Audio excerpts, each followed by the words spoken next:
खुशामदीद, आदाब, good morning आप सबको हमारी तरफ से हो। प्रोग्राम आप देखना शुरू कर चुके हैं जी सलाम जेके गुलिस्तान न्यूज़ का मॉर्निंग शो। और इस मॉर्निंग शो में हमारी नज़र रहती है खबरों पर, उन खबरों पर जो पिछले 24 घंटों के दौरान लगातार सुर्खियों में रही है या किसी न किसी तरीके से उनका ताल्लुक जम्मू कश्मीर की सियासत, इक़्तिसादियात और माहौलियात से बना होता है।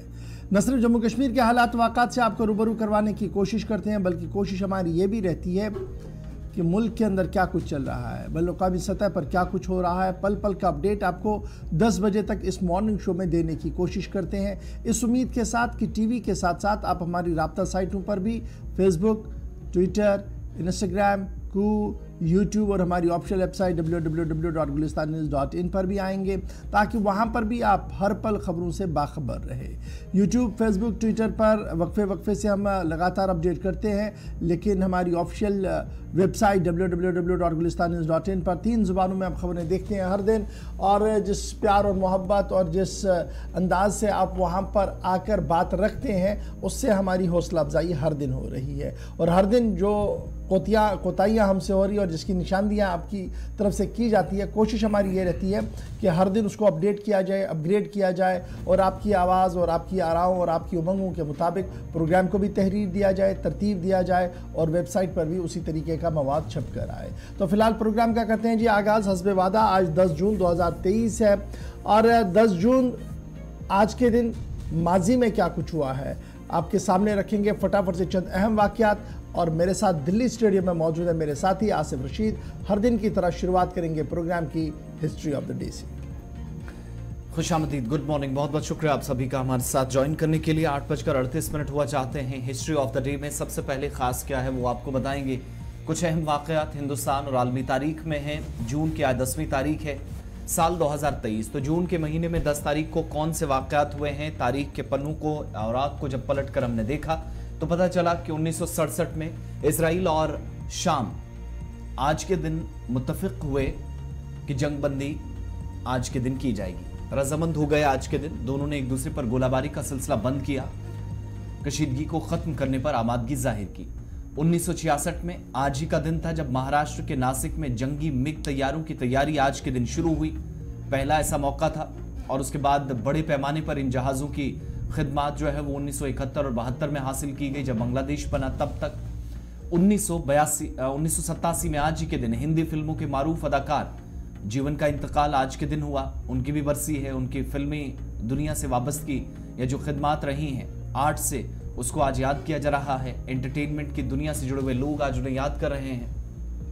इसके अलावा 1946 में बादशाहत के खात्मे के बाद इटली एक जमहूरी मुल्क बना। तो आज के दिन जमहूरियत का असल में जो नाम था वो इटली के अंदर जाना जाने लगा। पता चला हर किसी को कि जमहूरियत का क्या है, क्योंकि इससे पहले यहाँ पर बादशाहित हुआ करती थी, जो आज के दिन खत्म करने का ऐलान किया गया 10 जून को। आज ही के दिन अंग्रेजी कैलेंडर के मुताबिक 1848 में न्यूयॉर्क और शिकागो के दरमियान पहली टेलीग्राफ लिंक शुरू की गई। आज का दिन था 10 तारीख का टेलीग्राफ का पहला लिंक दोनों के दरमियान शेयर हुआ। साल 1931 था, तारीख 10 जून की थी जब नॉर्वे ने मशरकी ग्रीनलैंड पर कब्जा आज के दिन किया।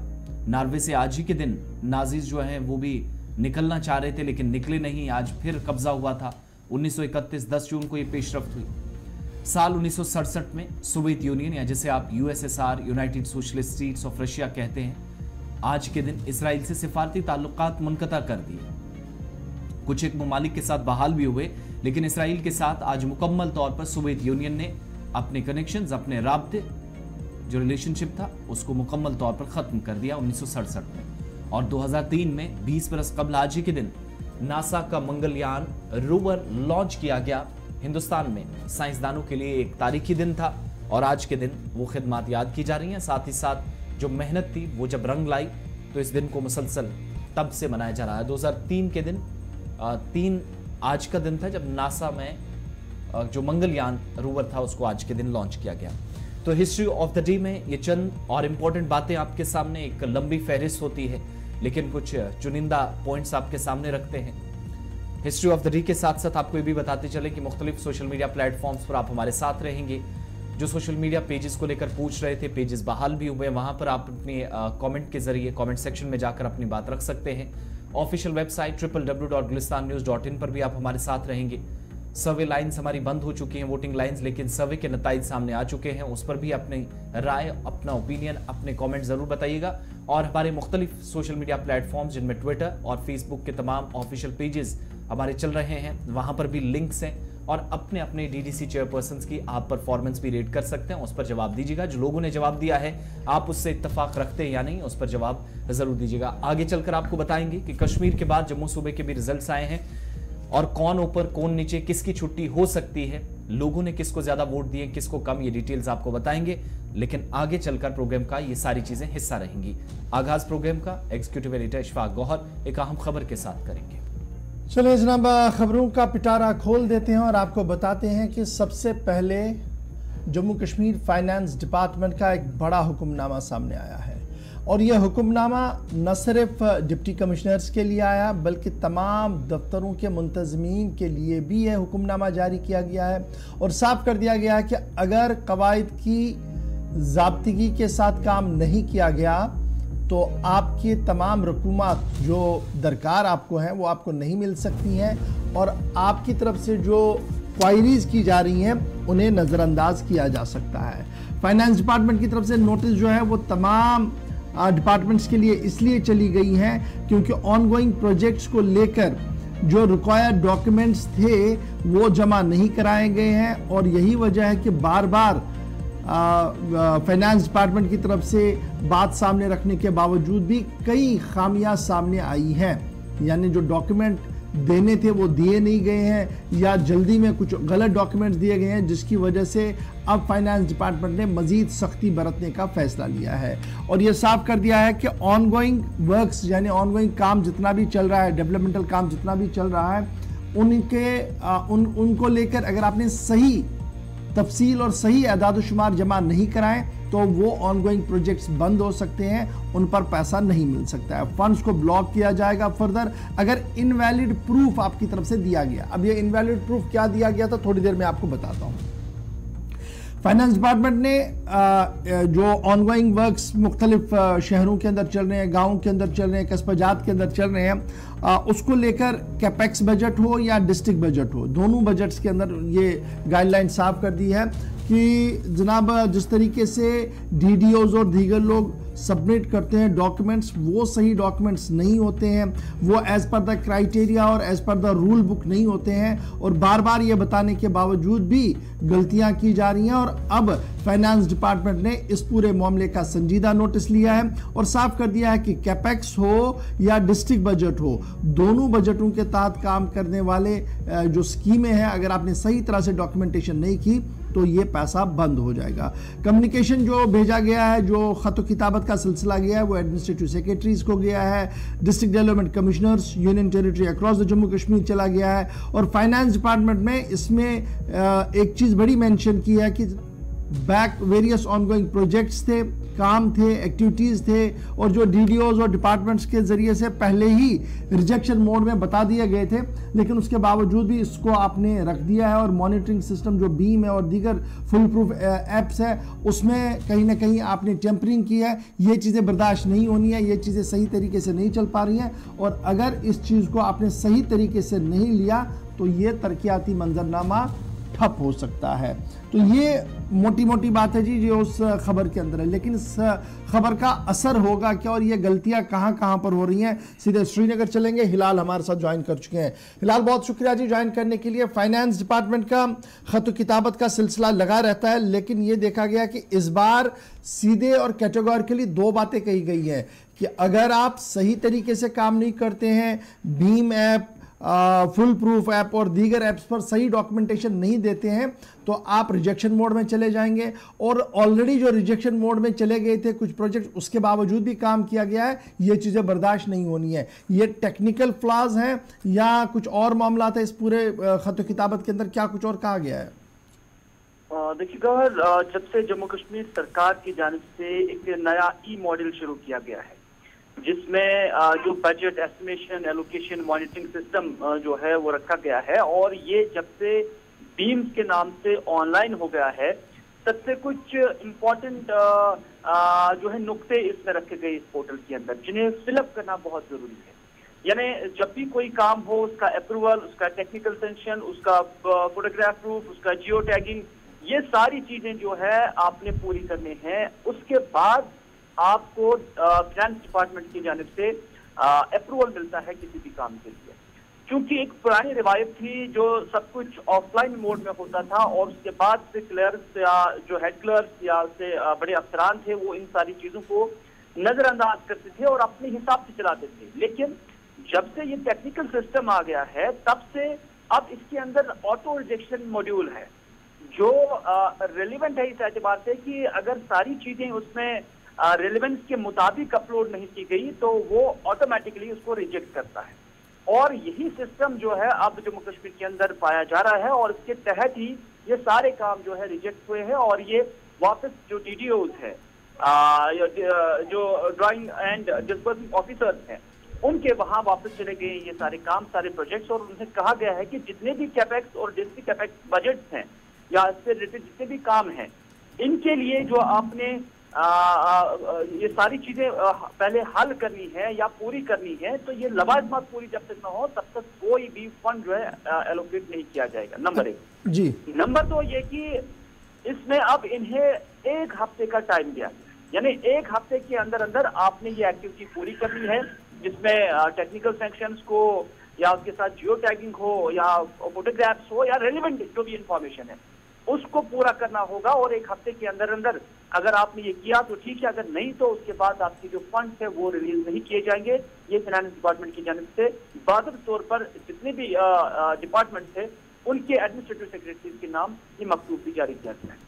तो ये बताइएगा जो शिकायतें हम जम्मू कश्मीर के अंदर सुन रहे हैं, जो कॉन्ट्रैक्टर्स है वो कह रहे हैं कि जनाब हम तो काम कर रहे हैं लेकिन हमें पैसा नहीं दिया जा रहा है, लाइबिलिटीज बढ़ रही है। और अक्सर ये शिकायतें कश्मीर प्रोविंस से भी है, जम्मू प्रोविंस से भी है और मुख्तलिफ लोगों ने इस पर गुफ्तगू भी की है, प्रेस कॉन्फ्रेंस भी की है। तो क्या हम ये समझे कि कॉन्ट्रैक्टर्स ने काम किया लेकिन जो टेक्निकलिटीज डिपार्टमेंट वाइज देखनी थी, जियो टैगिंग, फुल प्रूफ्स के निज़ाम को बनाना, वहाँ पर लैतुलैल हुआ जिसकी वजह से ये सारा सिस्टम जो है वो डिरेल हो रहा है? देखिएगा, और मुझे याद है G20 की जो रिसेंटली समिट थी और उसके बाद इत्तेफाकन जो हमारी मुलाकात है, क्योंकि उस इवेंट को मैं भी कवर कर रहा था, तो चीफ सेक्रेटरी के साथ हमारी मुलाकात हुई और ये सवाल मैंने उन्हें पूछा है कि बहुत सारे कॉन्ट्रैक्टर्स हैं जिनका अभी भी पेंडिंग जो उनकी बिलें हैं, तो उन्हें कैटेगोरिकली उन्होंने कहा कि साल 2019 के बाद कोई ऐसा कॉन्ट्रैक्टर नहीं है जिनने साल 2019 के बाद काम किया है और उसका वाजिब अदा है। ये चीफ सेक्रेटरी को मैं कोट कर रहा हूँ। लेकिन उससे पहले की जो काम थे उसका उन्होंने कहा कि उसमें बहुत सारी कमी पेशियां थी जिसकी वजह से वो बजट जो है रिलीज नहीं हुआ है।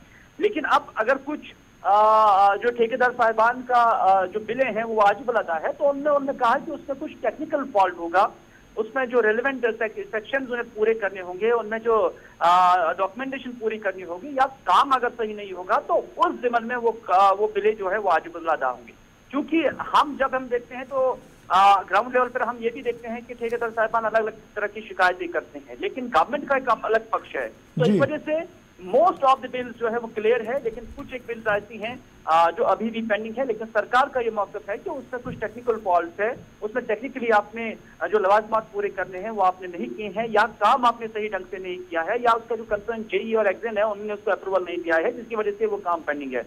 तो इस तरह से दोनों पक्ष जो है अभी भी कश्मीर के अंदर नजर आए, लेकिन बेशतर जो काम है उनके फंड जो है चीफ सेक्रेटरी के मुताबिक वो क्लियर हो गया है। बहुत शुक्रिया जी ज्वाइन तफसीलात फराहम करने के लिए। तो मुख्तलिफ जारी जो तरक्याती मंसूबे हैं उनको एक तरह से मानने से या कबूल करने से इनकार किया गया है और फंडिंग के मसाइल आगे आएंगे अगर मंसूबे वक्त पर मुकर्रर मुद्दत के अंदर कंप्लीट नहीं हुए। तो फाइनेंस डिपार्टमेंट की तरफ से जो हुक्मनामा जारी किया गया है, डिटेल्स उसकी मीर हिलाल हंजूरी सामने रख रहे थे। आने वाले दिनों में इस पर मजीद क्या पेशरफ्त होगी आप देखेंगे, मजीद इस पर वजाहत भी आएगी। लेकिन पिछले दिनों भी क्लियर किया गया था, चीफ सेक्रेटरी का जो जिक्र कर रहे थे तो उन्होंने एक प्रेस कॉन्फ्रेंस में भी इस सवाल का जवाब दिया था कि 2019 के बाद जितने भी तरक्याती मंसूबे सरकार ने हाथ में लिए हैं 100+ उनकी तादाद बताई गई, लेकिन किसी का कोई बिल पेंडिंग नहीं है। ठेकेदारों की जो शिकायत थी उस पर पूछे गए सवाल के जवाब में ये चीफ सेक्रेटरी डॉक्टर ए के मेहता की तरफ से जवाब दिया गया था। बहरहाल आगे बढ़ते हैं, बात अब जरा आज़मीन हज की भी करते हैं क्योंकि रवानगी का सिलसिला तो 7 जून से शुरू हो चुका है। लेकिन पहले जरा जम्मू सूबे के जो आज़मीन हैं उनकी रवानगी के सिलसिले में कुछ हिदायत जारी की गई हैं वो बताते चले। जिन लोगों को अब रवानगी के लिए कहा गया है या जिनको निकलना है शेड्यूल के मुताबिक, उनको एक दिन पहले ही जम्मू सूबे के जो आज़मीन हज हैं उनको श्रीनगर हवाई अड्डे पर एक दिन पहले हज हाउस श्रीनगर एक दिन पहले पहुंचना है, यानी एडवांस में वहां पर उनको पहुंचने के लिए कहा गया है। कश्मीर सूबे के लिए भी एक अच्छी खबर है या डिटेल से थोड़ी देर में वो भी आपके सामने रखेंगे। लेकिन जितने भी वो तमाम हाजी साहिबान जिनका नाम लिस्ट में आ चुका है जम्मू सूबे से और जिनको श्रीनगर से रवानगी जिनकी होनी है, उनको कहा गया है कि एक दिन पहले कम से कम वो हज हाउस बिमना श्रीनगर पहुंच जाएंगे ताकि वक्त पर उनका वहां से जो है वो रवानगी हो सके। फ्लाइट्स और शेड्यूल्स तय टाइम के मुताबिक चल रही है, उनमें किसी किस्म की जो तब्दीली थी वो 7-7 ऑर्डर्स गुज़श्ता रोज भी हमने आपको बताए थे, मगर एक दिन कम से कम उनको पहले पहुंचना, ये सिर्फ जम्मू सूबे के आज़मीन के लिए कहा गया है। दरअसल ये एक बड़ा इंपॉर्टेंट है कि जिन्होंने निकलना है और उन्हें दूर इलाके से आना और सुबह 9 बजे की अगर रवानगी है तो डेट इज़ नॉट पॉसिबल कि आप 5 बजे घर से निकल के 9 बजे तक आ सकते हैं। अगर ऐसा पॉसिबल तो ठीक है, अदरवाइज हज हाउस के अंदर अरेंजमेंट्स किए गए हैं कि आप एडवांस में आकर वहाँ रुक सकते हैं, लेकिन जो हज हाउस की इंतज़ामिया उनके साथ आपने रब्ता करना होगा। तो फिलहाल 2 बड़ी चीज़ें जी, एक तो आज़मीन हज हाजी साहिबान जिनका ताल्लुक सूबा जम्मू के मुख्तलिफ इलाकों से और उन्होंने इस साल हज पर जाना है, तो उनके लिए ये इतला है कि वो कबल अज़ वक्त श्रीनगर के हज हाउस में क़याम करें जी, एक दिन पहले वो वहाँ पर पहुँचे ताकि किसी तरीके की मुश्किल उन्हें ना हो। दूसरी तरफ से जिन हाजी साहिबान जो सूबा कश्मीर के साथ है और जिन्होंने अभी अपनी डॉक्यूमेंटेशंस नहीं ली हैं और कुछ ज़रूरी दस्तावेज़ात हज हाउस के अंदर है, तो उनसे ये कहा गया है कि वो तमाम वो डॉक्यूमेंट्स जो हैं वो हज हाउस से वसूल कर सकते हैं 2 बजे के बाद। यानी सुबह हाजी साहिबान का जाने का सिलसिला होता है, सुबह ये पॉसिबल नहीं है, 12-1 बजे तक वो प्रोसेस कंप्लीट हो जाता है, तो 2 बजे के बाद जो कश्मीर सूबे के हाजी साहिबान हैं जिनकी डॉक्यूमेंटेशन अभी हज हाउस के ये जो हज मुंतज़मीन के पास है तो वो वहां से ले सकते हैं 2 बजे के बाद। इसके साथ साथ वेटिंग लिस्ट को लेकर भी डिटेल जो है वो सामने आई है कि वेटिंग लिस्ट के आज़मीन की टीकाकारी 12 जून को होगी। वेटिंग लिस्ट में जो लोग थे उनकी टीकाकारी 12 जून को होगी और रवानगी के हवाले से जिनका जो कल रवाना होने वाले आज़मीन हैं उनसे भी इत्तला है कि वो कबल वक्त यानी 8 से 9 बजे के दरमियान ही वहां पर जो है वो पहुंचे। और वेटिंग लिस्ट जो 1084 GLW से 1543 तक है, उनको मुंतखबा जो वेटिंग लिस्ट के अंदर है उनसे कहा गया है और उनके लिए ये इत्तला है कि उनकी वैक्सीनेशन जो है वो 12 जून को होनी है। और इस सिलसिले में बाज़ाब्ता तौर पर बटमालू में जो डिस्पेंसरी हॉस्पिटल है वहाँ पर ज़ियारत शरीफ के बिल्कुल पास में वहाँ पर इसका बंदोबस्त जो है वो किया गया और इस तरीके से एक शेड्यूल जारी किया गया है जी हज कमेटी की तरफ से किसकी टीकाकारी कहाँ पर होगी। तो रवानगी के टाइमिंग के में भी थोड़ी सी तब्दीली है, उसमें भी आप अपने हज हाउस के साथ रब्ता करेंगे। जम्मू के जो हाजी साहिबान हैं वो कबल अज़ वक्त एक दिन वहाँ पर पहुँचेंगे और वेटिंग लिस्ट के लिए भी टीकाकारी का सिलसिला जो है वो शुरू कर दिया गया है। इसलिए ये तमाम इत्तलात जो हैं ये आपके लिए बड़ी इंपॉर्टेंट है जिन लोगों ने हज 2023 के लिए इस साल सफ़र महमूद पर जाना है। यहाँ पर जी छोटा सा ब्रेक है और ब्रेक के उस पार आते हैं तो बात ज़रा एक अहम करेंगे क्योंकि सोशल मीडिया पर अगर आपकी थोड़ी सी भी गलती हुई तो इस बार सरकार बख्शने के मूड में नहीं है और कल एक कार्रवाई भी हुई है उस पर गुफ्तगू करेंगे। और फिर शहरी आबादी वाले लोगों की सज़ा क्या है, उनकी गलती क्या है जो इतनी बड़ी सज़ा दी जा रही है। कल एक और की मौत हुई है, कहाँ पर हुई है, क्या मामला है, इस पर डिटेल के साथ बात करेंगे। आपकी आरा को भी शामिल प्रोग्राम करेंगे। आप बने रहेंगे हमारे साथ छोटे से वक्फे के बाद।